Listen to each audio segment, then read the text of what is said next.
ಮೊದಲಿಗೆ ಓವನನ್ನು ಒಂದು 200 ಡಿಗ್ರಿ ಇಂದ 210 ಡಿಗ್ರಿ ಸೆಲ್ಸಿಯಸ್ ತನಕ ಇಟ್ಕೊಂಡು ಟೈಮನ್ನು ಒಂದು 10 ಮಿನಿಟ್ಸಿಗೆ ಸೆಟ್ ಮಾಡಿಕೊಂಡು ಆನ್ ಮಾಡ್ಕೊಳ್ಳಿ. ಈಗ ನೆಕ್ಸ್ಟ್ ಏನು ಮಾಡೋಣ ನೋಡ್ಕೊಂಬರೋಣ. ನಾವು ಮಾಡ್ಕೊತಿರೋ ಮಸಾಲಾಗೋಸ್ಕರ ಏನೇನು ವೆಜ್ಜೀಸ್ ತೊಗೊಂಡಿದ್ದೀವಿ ಮೊದಲು ನೋಡ್ಕೊಳ್ಳೋಣ. ಮೊದಲು ನೀವು ಪಕೋಡಾಗೆ ಹಚ್ತೀರಲ್ಲ ಆ ಥರ ಈರುಳ್ಳಿನ ಈ ಥರ ಉದ್ದುದ್ದಕ್ಕೆ ಹೆಚ್ಚಿಟ್ಕೊಬೇಕು. ನಾನಿಲ್ಲಿ ಒಂದು ದೊಡ್ಡ ಮೂರು ಈರುಳ್ಳಿನ ಈ ಥರ ಹೆಚ್ಚಿಟ್ಕೊಂಡಿದ್ದೀನಿ.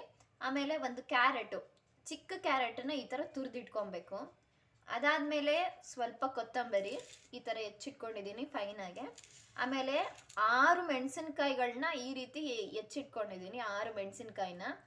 ಅದಾದಮೇಲೆ ಕರಿಬೇವು, ಈ ರೀತಿ ಒಂದು ಕರಿಬೇವನ್ನ ಈ ರೀತಿ ಒಂದು ಮುರಿದು ಹಾಕ್ಕೊಂಡಿದ್ದೀನಿ ಅಷ್ಟೇ. ಅದೇನು ಅಷ್ಟೊಂದು ಚಿಕ್ಕದಾಗಿ ಕಟ್ ಮಾಡಬೇಕು ಅಂತೇನಿಲ್ಲ. ಆಮೇಲೆ 3 ಸಣ್ಣ ಟೊಮ್ಯಾಟೋನ ಈ ರೀತಿ ಹೆಚ್ಕೊಂಡಿದ್ದೀನಿ.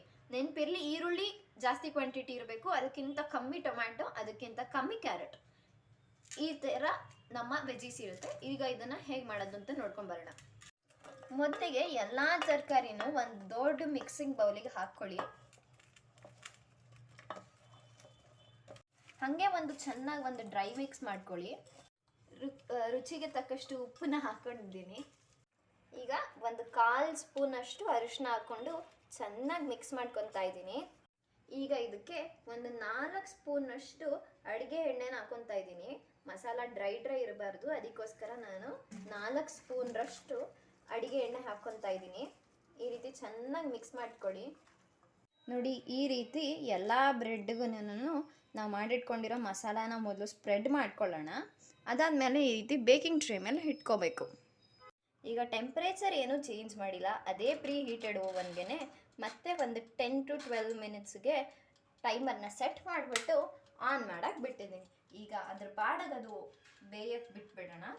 ನಾವು ನೆಕ್ಸ್ಟ್ ಬೇರೆ ಬನ್ನೆಲ್ಲ ಮಾಡ್ಕೊಂಡು ಹೋಗೋಣ, ಬನ್ನಿ. ಈಗ ನೋಡಿ, ಓವನ್ನಿಂದ ತೆಗ್ದಿದ್ದೀವಿ ನಮ್ಮ ಈ ಡೆಲೀಷಿಯಸ್ ಆದಂಥ ಟೋಸ್ಟ್ನ.